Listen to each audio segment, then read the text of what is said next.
Welcome to Tips and Tricks on how to get your artistical works done. I'm Blinks and this is Blinks Art. Are you really interested in using charcoal pencil but you just can't bring yourself to use it because of these three possible reasons? It appears brownish in nature, smudges, and you find it really hard to blend with. Then you, my friend, don't have a problem because you might be misunderstanding this too. Now when it comes to the brownish aspect, just go get Kimberly Generals or your normal general charcoal pencil and your problems are solved. Not all charcoal pencils are brown. The brownish effect is based on the company and how they are produced. All you need to do to thank me is to click the subscribe button, share these videos to others as well who might likely need this, and that is how you thank me. Next is smudging. Don't want to use charcoal pencil because it smudges a lot. I don't think charcoal pencil is the problem, but the nature at which you work. Here are three things you can do.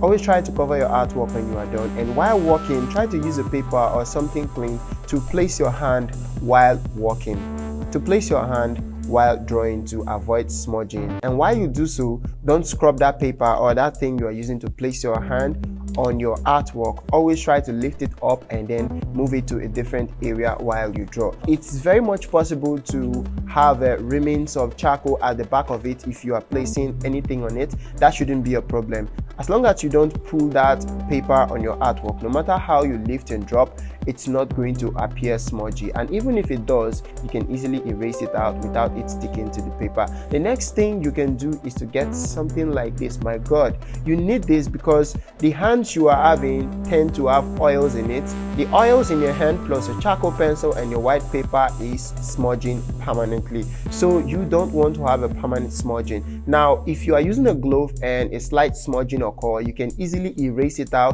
because there are no oils mixed with your charcoal to bind to your paper. It's all about your drawing ethics and how you apply these techniques I just mentioned to you. The next is blending. If blending is the reason why you are not using charcoal pencil for your drawing, you might be missing out in one of the most creative ways of creating your artworks. So here are a few tips to consider to solve that problem.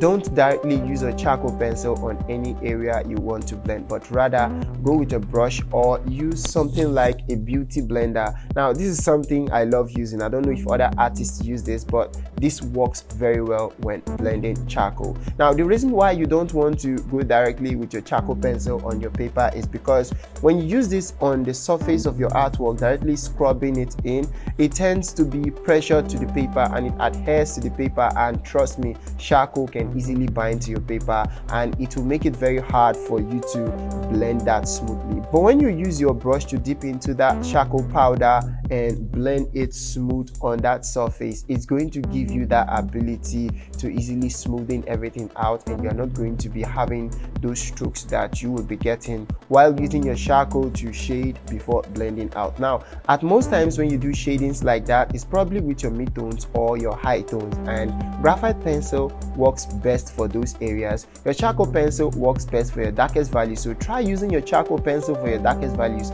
rather than using it for your mid-tones. That is going to solve the problem. Now if you're having issue mixing charcoal and graphite pencil, I have an old video that explains how to mix the charcoal pencil and your graphite pencil, so do well to watch that video if that is your problem. Till I see you next time, I'm Blinks and this is Blinks Art.